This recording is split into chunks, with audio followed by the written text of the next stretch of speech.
Muito bem-vindo a todos para a apresentação do ciclo de palestras da Expo Franchising ABF Rio Virtual 2020. Eu sou Gabriel de Blasi, estou como diretor jurídico da Associação Brasileira de Franchises do Estado do Rio de Janeiro, ABF Rio. Aqui iremos tratar de um tema bastante sensível e importante, que é os desafios da retomada na relação franquia e shopping centers. Durante esse período de pandemia, esse tema trouxe várias discussões entre entidades representativas do setor. Uma dessas discussões foi entre o Instituto para o Desenvolvimento do Varejo, IDV, importante entidade empresarial, e a Abrace, Associação Brasileira dos Shopping Centers. Nessa discussão, o IDV reprovou a postura da Abrace, que defendia que as negociações teriam que ser individuais, ou seja, cada lojista deveria negociar com seu empreendimento. Em outra discussão, a Abrace acabou criticando indiretamente outra entidade, a Abros, entidade dos lojistas satélites, que fez projeções de demissão em massa, causando conflitos entre os donos de shopping centers e os lojistas.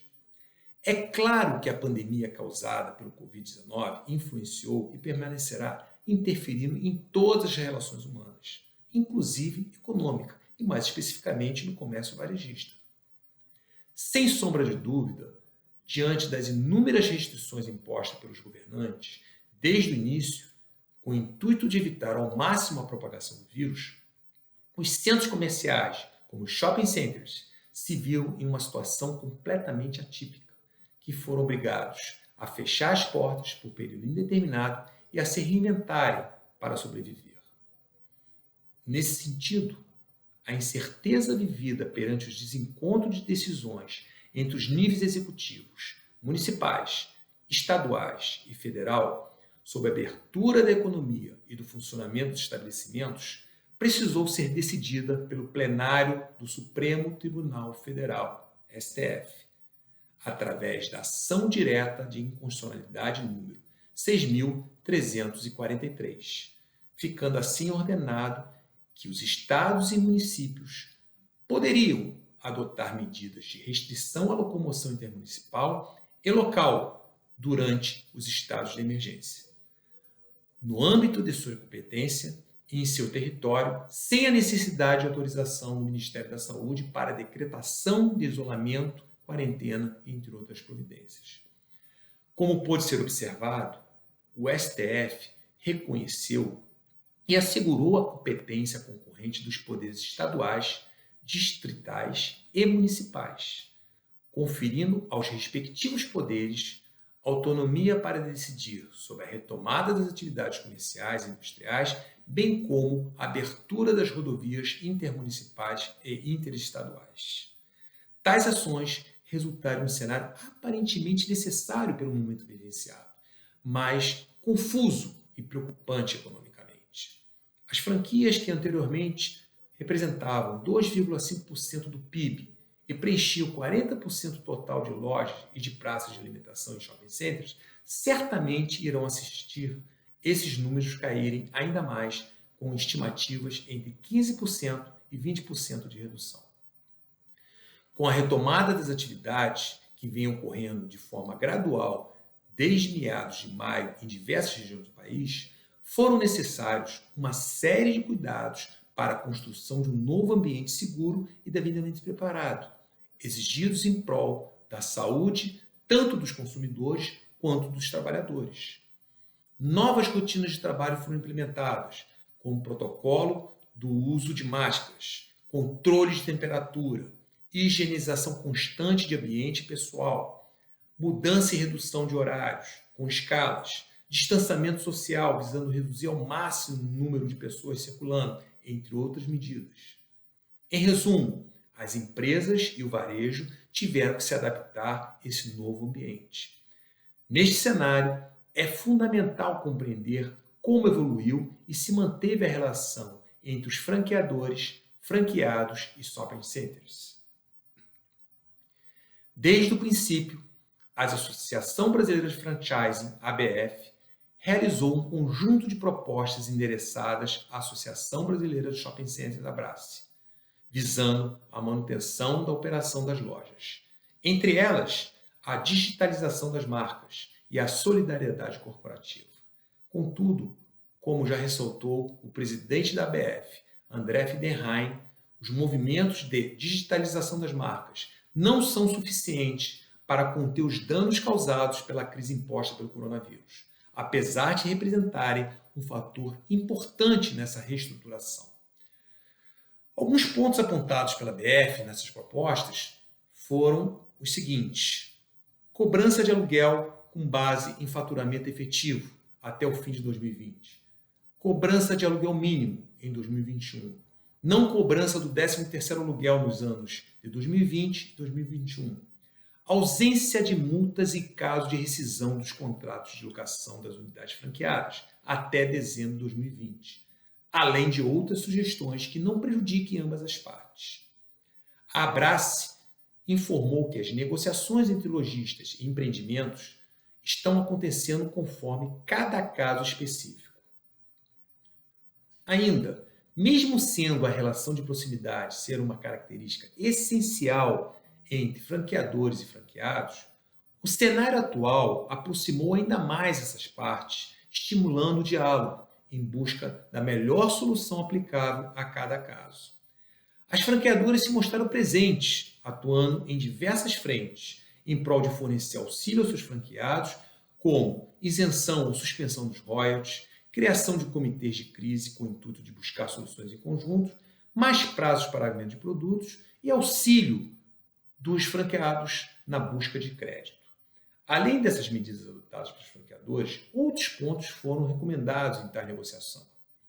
São eles: a fixação de novo aluguel mínimo com base nos valores pagos em 2021, a isenção de taxas de transferência do ano de 2020 para as operações de franquia em caso de repasse, compromisso entre locadores e locatários de não ajuizamento de ações e de despejos revisionais, respectivamente. Por óbvio, nem todas as negociações amigáveis se tornaram frutíferas, e muitas vezes essas discussões desaguaram no judiciário e continuam chegando aos tribunais.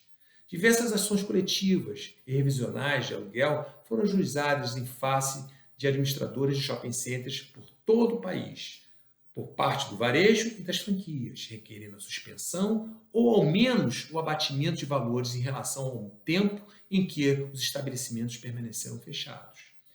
Diante de tantos impasses, coube ao judiciário ponderar entre a observância do tempo estabelecido previamente em contrato e a teoria da imprevisibilidade prevista pelo Código Civil nos artigos 317 e 478 a 480, devendo ser aplicada, dentre outros motivos, diante da existência de fato superveniente, extraordinário e imprevisível. A jurisprudência dominante é no sentido de suspender o pagamento de valores como de fundo de promoção e propaganda nos prazos de duração das medidas de suspensão das atividades, bem como a aplicação de descontos diversos sobre o valor do aluguel. Entretanto, a jurisprudência também vem se formando no sentido de não afastar o pagamento do valor do condomínio, uma vez que este diz respeito às despesas com terceiros de boa-fé. A ideia principal é a manutenção do contrato e de continuidade da empresa, sem impor, entretanto, ônus excessivo a nenhuma das partes, ainda mais em uma situação atípica e inesperada. Segundo dados da Abrace, até o início de agosto, 543 empreendimentos já haviam retomado as suas atividades, equivalendo a 93% do total. Ainda, a Abrace demonstrou expectativa de que, até o fim de agosto, já teremos cerca de 577 shopping centers operando novamente, mesmo que de forma reduzida, em constante evolução. Com o objetivo de assegurar uma retomada segura, tanto para os profissionais dos shoppings quanto para os consumidores, as administradoras de shopping centers tomaram diversas medidas para a reabertura, como, por exemplo, o uso obrigatório de máscaras, dispensers com álcool em gel em diversos pontos, distanciamento superior a 2 metros entre pessoas, higienização constante das áreas, avaliação de temperatura corporal de quem ingressar no shopping, dentre outras. Mas somente essas medidas, exigidas pelo poder público, ainda não são suficientes para recuperar o tempo perdido e a economia dos varejistas, que sofreu uma enorme queda nos últimos meses. Desta forma, fica nítido que cada vez mais se faz necessária a utilização de tecnologias e ferramentas digitais que não se limitam ao e-commerce, como, por exemplo, a possibilidade de uma ferramenta digital integrada com todos os serviços oferecidos pelo shopping, evitando a necessidade de o consumidor ter que interagir fisicamente. As alternativas de operação sem contato devem ser não só estudadas, como implementadas no seu máximo possível, como maior utilização do Omnichannel, que é a aplicação integrada de diversos canais de vendas existentes na operação, como e-commerce, delivery, drive-thru, entre outras, sempre buscando proporcionar ao consumidor a mesma experiência positiva, independentemente do canal de venda utilizado e da ausência de contato. É claro para todos nós que nada será como antes. Teremos que lidar com o chamado novo normal. Neste cenário, o pensamento do historiador Leandro Carnal se prova verdadeiro, ao afirmar que a crise separa o amador do profissional. Este é o momento da reinvenção e ressignificação do que é um shopping center, recuperando a cada dia a confiança do consumidor. Sem sombra de dúvidas, o franchising ganha ainda mais importância nesse novo normal. Afinal, os shoppings são feitos de setores diversos, como gastronomia, saúde, entretenimento e serviços. Sabemos que a maior parte das empresas que oferecem esse tipo de serviços são as franquias, como academias de ginásticas, restaurantes, lojas, etc. Por isso, a importância de não só os shoppings estarem prontos para a nova realidade que está por vir, mas também os franqueadores e franqueados.